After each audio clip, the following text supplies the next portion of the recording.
es el Día de los Museos y en las circunstancias especiales que nos rodean, la Fundación Concha no podía ser ajena, como todos los años, a ofrecernos algo. Hay veces, bueno, pues alguna conferencia, alguna visita guiada, que en el futuro continuarán, evidentemente, pero esta vez hemos recurrido, pues, a lo que estamos recurriendo ahora en estos tiempos, a la tecnología, a la visualización, y a través de estos vídeos, bueno, pues queremos un poco llamar la atención sobre cosas que tienen su importancia, cosas que patrimonialmente pueden interesar y de las cuales se puede aprender mucho de nuestra propia historia, porque desde los hechos cercanos las cosas se ven mucho mejor que de los hechos lejanos, y es por donde se debe de empezar siempre a conocer la historia. Que ustedes lo disfruten.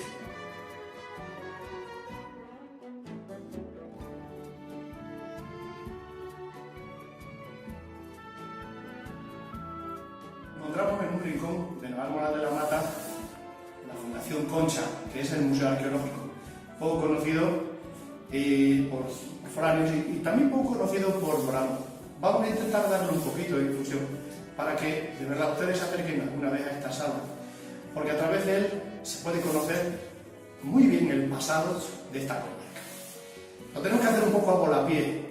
Entonces, hay que empezar primero por las 4 salas que tenemos. Nos orientan sobre la cultura material de la historia de nuestra comarca. Empezando por el Paleolítico, que es la época de los cazadores, recolectores, con sus piezas fabricadas en piedra, en cuarcita, en sile, etc., donde encontramos pues, los artefactos nos hablan de aquel modo de vida en el cual el hombre tenía que vivir a base de cazar una serie de animales que vivían a costa de los herbazales que en el campo arañolo eran abundantes en aquel periodo. Pasamos de lo que es Paleolítico inferior a Paleolítico medio, incluso superior, superficie, aunque no hay cuevas, hay una serie de elementos aquí que nos están hablando de un tiempo en el que el hombre vivía al aire libre ya y disfrutaba de las excelencias de un clima mucho más bonancible y de la llegada y de la gran afluencia de animales de porte enorme, como eran los mamuts, como era el rinoceronte lanudo, etcétera, etcétera. Y con estas piezas se servían para, digamos, filetearlos, para despiezarlos, para trocear sus huesos y alimentarse. En otra vitrina nos vamos a encontrar, vamos a ir pegando un poquito de salto, la historia de lo que son los primeros ya pastores y agricultores, lo que llamamos habitualmente el Neolítico. La invención de una serie de técnicas que permiten al hombre a través de la agricultura y a través del cuidado de los animales sobrevivir de una manera mucho mejor. Es decir, poder crecer, poder desarrollarse, poder plantar los primeros poblados medianamente estables, de los cuales, bueno, pues aquí vais a encontrar una serie de ejemplos. Todo eso implica una modificación de toda esa tecnología en conversión rápidamente pues, a una serie de piezas que son mucho más útiles para nuevas prácticas, para labrar la tierra, para talar árboles, para el almacenamiento, la cerámica, etc. Rápidamente nos vamos a encontrar con otro periodo que es el periodo de la metalurgia, es decir, productores de alimentos, pero ya mucho más organizados, en poblados, con una tecnología superior, desde lo que es calcolítico, neolítico inicial, hasta lo que es la etapa campaniforme, de lo cual tenemos uno de los pocos ejemplos que se puede encontrar en la provincia de Cáceres de un enterramiento. Y luego, en una serie de póster, lo que no puede traerse aquí lo encontramos reflejado en imágenes. Bien, los sepulcros no podemos traer un dolmen aquí, pero tenemos aquí relatado la historia de esos sepulcros, como el dolmen de Guadalperal, que tan famoso ha hecho este verano, y otros mucho más, y el arte rupestre, tanto las pinturas como los muchos grabados que han ido aflorando y de los cuales el campo arañuelo es uno de los grandes núcleos del Tajo interior de Extremadura.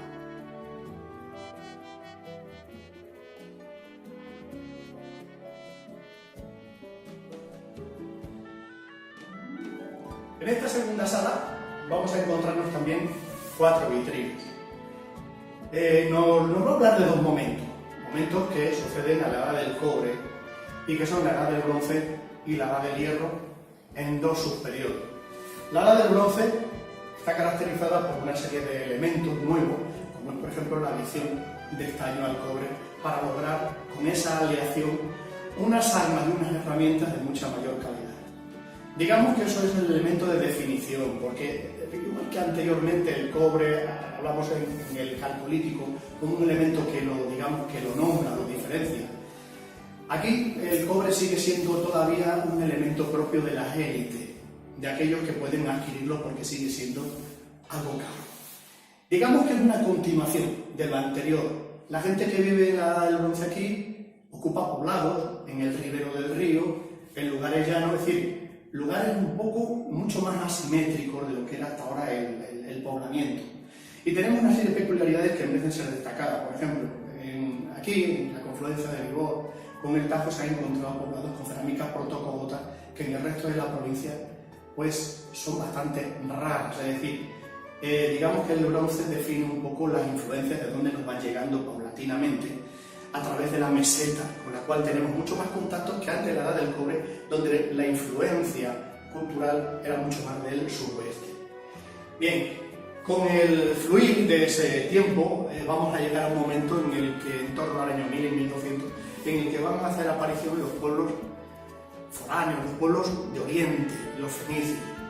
Es la época que se llama la Edad del Hierro I, periodo orientalizante. La del Hierro, evidentemente, porque son los primeros que nos van a traer instrumentos de este material. Con los fenicios llegan muchas cosas. Suponen una auténtica revolución tecnológica y cultural en todos los sentidos, porque su aporte no solamente se traduce en la llegada de una metalurgia absolutamente novedosa y muy eficaz tanto para las herramientas como para la guerra, sino también productos del comercio que aquí son absolutamente extraños.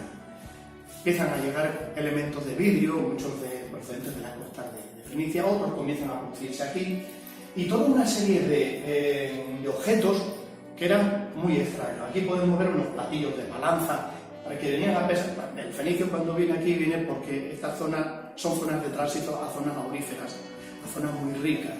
Entonces van creando una serie de establecimientos de cabezas de puente, como por ejemplo lo fue Talavera la Vieja.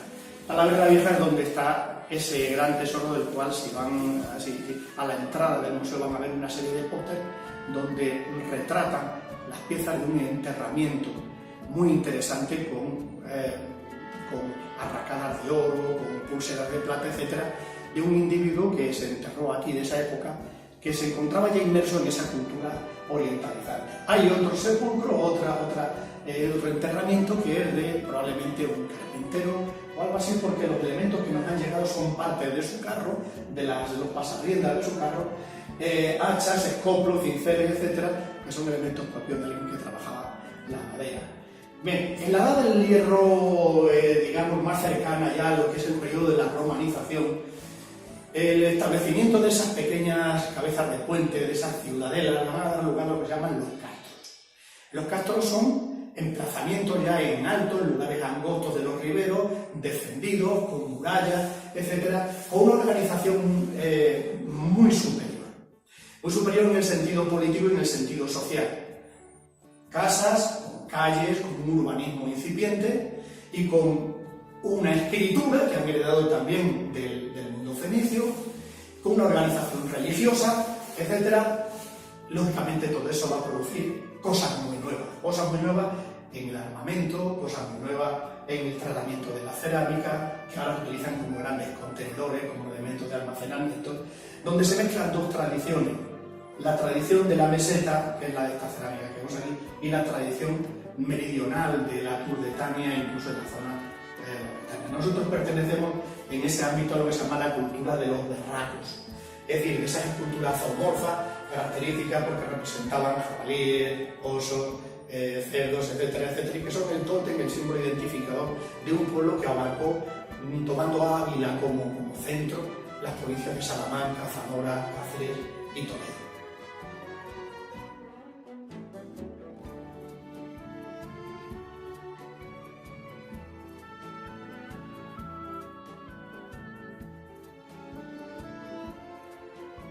En el año 218 a.C., Escipión llega a Ampurias. Viene a combatir a Aníbal y ya no se marcharán los romanos de ninguna forma. Van a iniciar un proceso, en primer lugar, de lo que es cortar el abastecimiento a este general cartaginés y poco a poco de conquista de lo que es todo Levante, todo el sur y progresivamente lo que es la gran avanzadilla, la gran colonización posterior de lo que se va a conocer como el nombre de la provincia lusitana, a la cual nosotros pertenecíamos y cuya capital se encontraba en Mérida.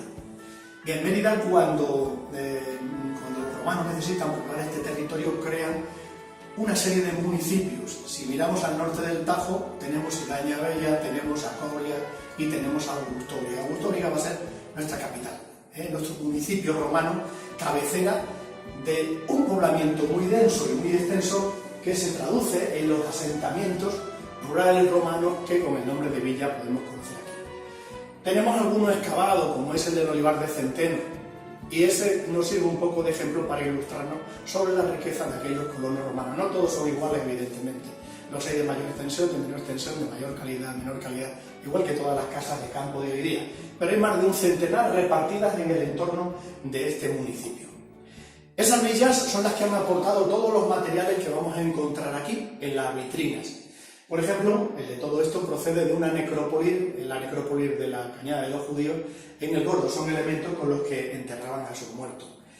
Todo esto procede de fragmentos encontrados en las zonas de asentamiento. Son cerámicas, algunas de lujo, que son las famosas terras sigilatas, elementos de vidrio, elementos decorativos, amuletos, algún márula, etc.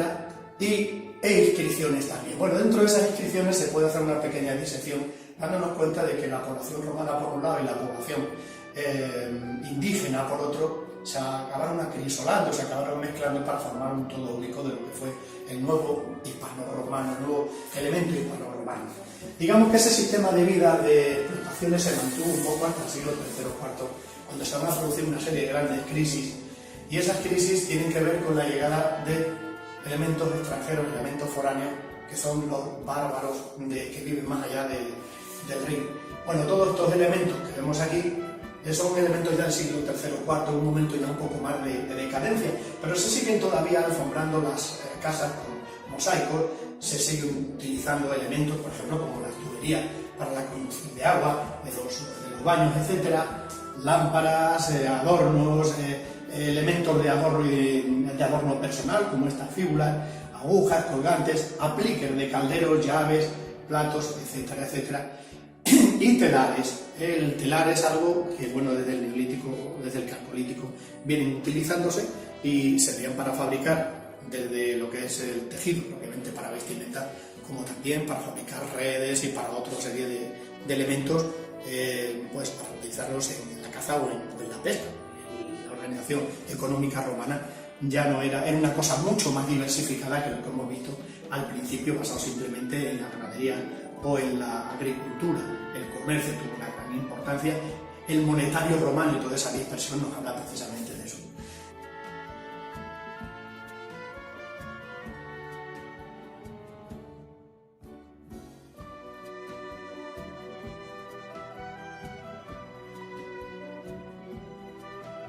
Acabamos diciendo que el comercio era una de las bases, digamos, de la expansión de ese imperio segundo romano, y eso se realizó a través de las calzadas. La región nuestra estaba atravesada sobre todo por una de las calzadas más importantes, el Ario ad itinere de Mérida Casa Robusta, es decir, de Mérida a Zaragoza. Y la atravesaba probablemente por el medio de Navalmoral, por donde tradicionalmente han ido el Camino Real, el Camino Madrid-Lisboa, y luego, bueno, pues todos los que han venido después, la Nacional Quinta, etcétera, etcétera. Es así en razón de la geología y de la geomorfología de nuestra comarca. Es un sitio fácil porque va bordeando justamente por la llanura. Esta es una zona a pie de cerro, donde hay una serie de fuentes y demás. Y fue una de las zonas donde primero llegaron esos bárbaros. Los bárbaros no acaban exactamente con el mundo romano. Al principio no se mezclan por una serie de leyes que tenían propias que impedían la unión entre el elemento hispano-romano y el elemento foráneo visigodo.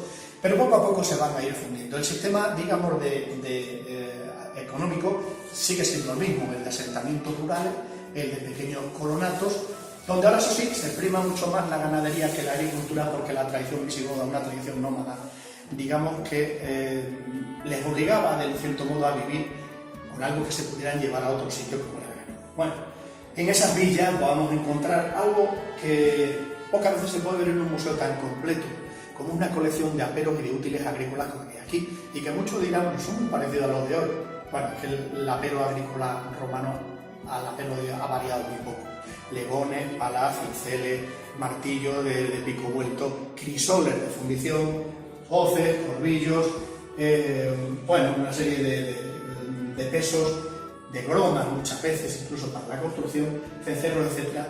Nos hablan un poco, bueno, pues, de la importancia que tenía ese mundo agrario y ganadero, donde la moneda empieza casi a perder su importancia porque se depreció completamente. Con los visigodos ya había aquí en la península instalado otro poder paralelo, que es el que sustituye al poder político cuando Roma desaparece, y es el poder religioso. Y es que desde Mérida, que se convierte en un foco de difusión cristiana, se van a ir, digamos, cristianizando también esos núcleos antiguos desde el punto de vista de los municipios, como era el propio Augusto. Aquí nos vamos a encontrar una serie de lugares, como por ejemplo San Matías, en Frenedoso, en el Chorrero, etcétera, donde sabemos a ciencia cierta que se hicieron probablemente edificios cristianos ya. Luego posteriormente se han ido levantando ermitas.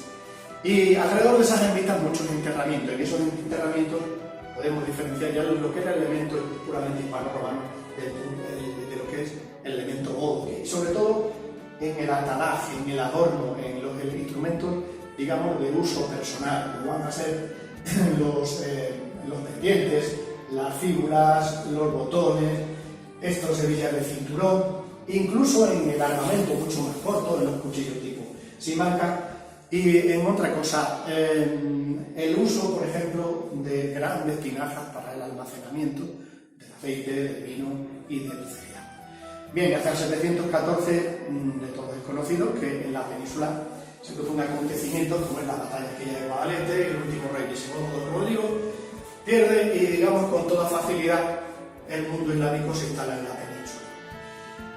Antes fue Augutóriga la capital del municipio, ahora nos vamos a encontrar con que hay otro lugar que se va a convertir en sustituto, porque Augutóriga paulatinamente se va a abandonar, la gente se va a dispersar por los alrededores, pequeñas explotaciones, puesto que los municipios ya no tenían ningún sentido político, que era el sentido romano de su existencia.